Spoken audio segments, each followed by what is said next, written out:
Welcome to December's Word of Life podcast presented by Focolare Media. My name is Nick Cianfarani.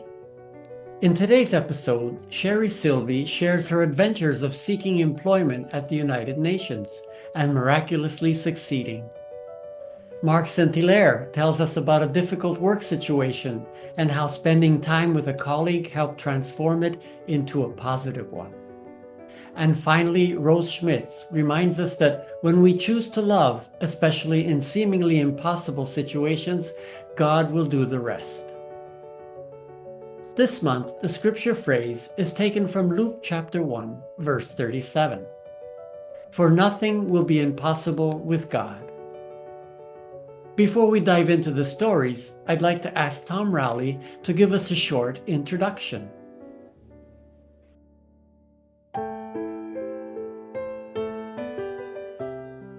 When we place our trust in God, we open ourselves to a realm of infinite possibilities. This profound truth reminds us that no matter how insurmountable our challenges may seem, God's power and love can transcend any obstacle. Whether we face personal struggles, daunting tasks, or seemingly hopeless situations, faith in God empowers us to overcome and achieve the extraordinary. His guidance and strength are always available to us, turning the impossible into the possible and filling our lives with hope and miracles. And now I'd like to introduce you to a special guest from Rome, Italy. Sharry Silvi is a pioneer of the Focolare and served the movement in North America for decades. She was instrumental in making it possible to have Focolare founder Chiara Lubick come to the United States on various special occasions. On one such occasion, Chiara spoke at the Malcolm Shabazz Mosque in Harlem, New York, to hundreds of Muslim Americans, followers of W. Dean Mohammed and the Muslim American Society. Hi, Sharry. Welcome. How are you? I'm very glad to see you. I have been reading your wonderful book and the many experiences that are so beautiful. And one of them really caught my eye because it related so well to this month's Word of Life, that nothing is impossible with God. I'd love for you to share that story with us. My experience goes back to 1961, to our first days in New York, when we were still just in three: Joe Vernuccio, Antonio Petrilli, and myself. The masses of people in the streets was perhaps what struck me most about New York. I walked amidst this anonymous crowd of persons that I wanted to love. It frightened and fascinated me. We had brought a long list of names and addresses from Rome, given to us by members of the movement in Italy. Where should we begin? We decided to visit a woman named Vera Giannini, the sister-in-law of a member in Naples. She welcomed us with great joy as we reminded her of a dear relative. We explained our purpose and what we intended to do. It may have sounded absurd, and we expected her to discourage us, suggesting that we return to Italy because there was much to be done there, and our unity project seemed like sheer madness. Instead, Vera displayed great interest in our life, our project, and the fact that we were seeking employment. She advised us to go to the United Nations as the General Assembly was about to convene. The following day, Joe, my moral support, and I entered the UN personal office where I managed to get an interview. The woman who assessed me had a pleasant bearing and an air of intelligence and warmth. The brief examination was remarkably simple, leaving me puzzled. Could securing a job at the United Nations truly be this easy? No. As she escorted me to the elevator, she whispered, "Don't count on being hired. Another candidate has received high recommendations." The elevator doors closed on those words. A minute later, I stood at the main entrance, where Joe waited, praying for a successful outcome. "You can stop praying," I informed her. "I won't be hired here." I gave her the details of what had happened as we made our way home. But Joe refused to be discouraged. "You know, if that's the extent of our faith, then New York will conquer us instead of us conquering New York." Each month, throughout the entire movement, and still to this day, a scripture passage called the Word of Life is proposed as a guiding principle for our daily life. Let's live the Word of Life, we decided. That month it was, "Blessed are the peacemakers, for they will be called children of God." How beautiful it was to look at the skyscrapers on the way home, knowing that we were children of God, children of an all-powerful God who even counted the hairs on our heads. I was happy to be here in New York, an enormous city, but all the same destined to find new life in unity. If we are one, the world will be one, we concluded. A few days later, I received a call from the personnel office. If I was still interested, the job was mine. Even with my newly rekindled faith, it came as quite a surprise. It was true. We were children of God, carrying the highest recommendation in the world. I want to thank you so much for sharing this beautiful experience. A very blessed Christmas filled with peace and joy and love. Thank you, thank you. If anyone is interested in acquiring a copy of Sharry's book, you can write to me and I will make sure the order gets into the right hands. Write to nick.cianfarani@focolaremedia.com. Marc, welcome to our podcast. It is a great joy to have you with us today. Wow, I'm so lucky to see you again. It's a joy. Yes, it's been a while, and I still remember the wonderful years we had together in Toronto, living in the community there, and already there you had shared some adventures and challenges from your workplace. But before you share that with us, could you tell us a little bit about yourself? Yeah. So my name is Marc, like you said. I was born in Montreal in Canada, and I'm a consecrated member of the Focolare movement. And after a period of religious formation in Italy, then I did my studies in computer science in Toronto. And I worked in my field for 25 years, specifically in computer programming, project management, and also as a manager of a sector in the high-tech industry. And now I live in Italy, in Rocca di Papa, and I'm working at the international headquarters of the Focolare. And you might find this interesting for your podcast. I'm actually part of a team made of people from different countries and walks of life who write the text of the monthly Word of Life, which gets translated and published in 23 languages all around the world. Thank you for doing that. It's a great work for all of us. But we are now very happy to listen to your story, your experiences. So I hand the microphone over to you. So you asked me about experiences at work, and thinking about the December word of life, for nothing will be impossible with God.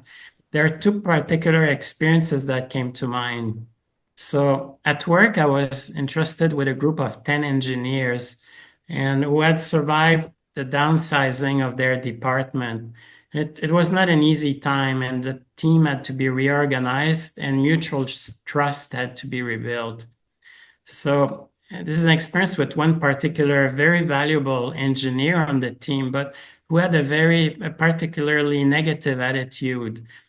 As I knew practically nothing of his particular line of work, I suggested to him, look, why don't we spend 10 minutes every day to go over your projects and, find if there's any roadblocks, maybe there's something that I could help you with, or even just to bounce ideas. So we did. Each time we met, I really tried to love him by listening, trying to understand the challenges he encountered. I offered some suggestion, and I also tried to pinpoint what could cause him to feel irritated at work. So then I realized that he particularly resented some tasks and also being part of initiatives where he felt he could no longer contribute there. So I tried to clear these off his plates, and there were other employees who were willing to take on the challenges or the tasks that he had before. So little by little, I saw that his level of stress decreased and his attitude changed. He was more joyful in the office and more willing to work with others. Then at one point, a project manager told me how amazed she was at seeing the progress he had made. And she told me, I never thought that he could ever change. So for me, it was a confirmation that nothing is impossible with God's love. So that's one first experience. And then I tell you another. It has to do more about my own experience of how I lived at work, let's say, or my own attitude. So I grew up in a very secular environment, and where it was practically impossible to talk about God without feeling part of a minority group or even being ridiculed. So it made me very shy about sharing anything with coworkers about my faith. But one day I was invited to attend a meeting with other managers and with a new CEO. And he surprised us by asking each one to share one thing that the other people in the room didn't know about us. So I felt, well, maybe this is the opportunity to put my trust in God's love and put aside my shyness. So I shared about my commitment with faith, with the Focolare, and the activities that we locally promoted with the youth and the families and so on. And then, to my surprise, another manager that I didn't know this about him, shared that he was involved in charity work with the St. Vincent de Paul Society. And then at the end, the CEO himself told us that he taught catechism in his parish. So it really turned around my life at work. I was no longer shy about my faith, and many, appreciated my commitment. So again, what seemed at first impossible to me became possible by trusting God.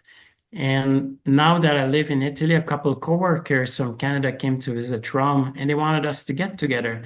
And so we did. So I feel that my faith has also helped me to build true and long-lasting friendship at work.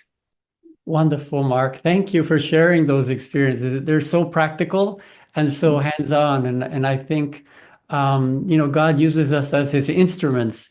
And I think you were an instrument, especially in the second experience, but getting over that shyness. And then you opened up the floor for others to share their faith as well. Yeah, exactly. That's great. Thank you. Thank you for joining us. And I wish you a very Merry Christmas. You're welcome, Nick, and also to all your listeners, Merry Christmas. Before introducing our next guest, I'd like to invite you to consider making a donation to Focolare Media. Your donation will help us continue producing inspiring podcasts. Visit our website, focolaremedia.com/donate. Thank you in advance for your support. Hi, Rose. Welcome to our podcast. It is a great joy to see you. Hi, Nick. It's always good to see you too. Thanks for having me on. Before you share your lovely experience, could you tell us a little bit about yourself? Sure. I live in Texas and I live with my husband and one of my two sons. And we have horses, and I'm retired from university teaching and just living the good life. It's beautiful. And I've had the great pleasure of coming to your home. So, yes, we are really happy that if you could share your experience with us. Surely. Thank you. This last week, I would say there's so many things that just happened to take place when I was home with my mom that made this word of life particularly real for me. So my mom is 97 years old, and she has lived at home fairly independently all these years. 2 weeks ago, my mom surprisingly fell during the night. Then 5 days later, she fell again. With each fall, she was transported by ambulance to different hospitals for x-rays. She did not break any bones. However, her chronic back pain increased significantly and was becoming debilitating. The abundance of pain medication was creating additional problems too. My husband agreed I would go to help, even though we were to host 15 people for Thanksgiving that same week. He offered to stay to host while I was gone. We agreed I would leave the next day for the 9-hour drive home. I trusted God would help me as I was unusually tired. I really wondered how I would do it. Within an hour of our decision, my cousin had heard of my mom's situation and called to say his daughters were driving through the city where I live the next morning and on their way to where my mom lives. The next morning, I was on the way to my mom's with them. When I arrived home, mom had just returned from the second hospital trip, totally exhausted. She had not slept much since her first fall 5 days earlier. The emergency room doctors in the second hospital indicated a probable need for surgery to address a secondary problem that had added to her pain. But due to her age, they instead opted to continue with the treatment that had yet to be effective. So no real treatment from either visit had relieved her situation. 2 days of that continued treatment gave no relief, and new problems from it were surfacing. So we found ourselves on a third ambulance ride as mom was getting weaker and more painful. We fully expected her to be admitted with surgery as the only alternative. Since it was the night before Thanksgiving, staffing was low and the emergency room was full, so it was late when the doctor got the test results we were waiting on. The doctor shared she was not a surgical candidate, and we now were being discharged at 2:00 a.m. We had no car, and even if we were able to get her home, how would she manage to get up the 4 steps into our house? She was too weak to even walk across the hall. I was at a loss for words or solutions. The idea came that maybe mom and I could Uber to a nearby hotel, hoping they had a handicapped accessible room. The Uber driver happened to know people from our little town and was so compassionate in helping mom into his SUV, keeping her warm and helping her into the hotel. The hotel did not have a wheelchair, and the room was too far for her to walk. However, the room happened to have a desk chair on wheels that acted as a wheelchair. Once in the room, the bed seemed impossibly high, but there happened to be some things in the room we could utilize that made it possible for her to get into bed, even as exhausted and weak as she was. It was 3 o'clock a.m. when I left a text for my sister, updating her on the emergency room discharge, the Uber ride, the hotel, and a question about how to get mom into the house the next morning. I had no solutions. At 8 o'clock in the morning on Thanksgiving morning, I checked my messages to find that many of the impossibilities seemed taken care of. One of my brothers was already building a ramp, and it would be ready by the time we arrived. Another brother, who was out of town, found a last-minute flight home and would meet us at my mom's house to help. My nephew came to lift my mom into the car so we could go home. A wheelchair and walker were waiting for us at home from a neighbor, and then, about this time, my mom happened to receive word that her dear friend who had left the church a few years earlier had returned. Mom had been praying for this for a long time. Numerous notes of love, support, and prayers from family and friends around the U.S. came in. It seemed so comforting to my mom for me to read them to her. At the end, she tearfully said, "I have felt every prayer." Although her pain and challenges remained, we both were aware that it was as if Jesus was assuring us of his presence throughout as she suffered these many things. I had been sleeping with my mom to be able to help her during the night. One morning she woke and we just started visiting about all kinds of things.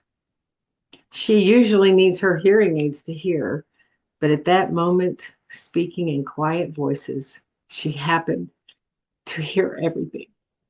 Mom and the family agreed it was time to hire professional caregiving to assist my sister during the night. But who? Our town is small and we had no ideas as to who to ask. This truly felt like an impossibility. We discussed all the recent impossibilities that God had taken care of and trusted he would take care of this one too. The first step was to get the word out. On the very first call, we received the name of someone in a nearby town. She happened to have cared for several others over the years who we knew and came highly recommended. And she happened to be available for night caregiving and could start on the day we needed her. The next day, the caregiver met my mom and family and was hired. We all agreed she seemed like the perfect fit for my mom and my sister. Mom tearfully said, "This has been the worst and the best Thanksgiving ever. Truly, nothing is impossible with God." Thank you. That's such a beautiful experience, and give her our Christmas wishes. Thank you, Nick. And Merry Christmas to you too. So thank you for joining us today.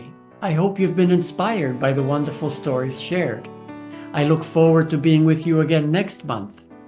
To listen to a reflection and a commentary on the Word of Life, log on to your favorite podcast platform and look for Word of Life Podcast by Focolare Media. There, you'll be able to listen to previous episodes. I also invite you to join me each month for new episodes. You can also read additional experiences in Living City magazine. If you have a story that you would like to share, please let me know. Write to nick.chanfarani@focolaremedia.com. Bye for now, God bless, and Merry Christmas.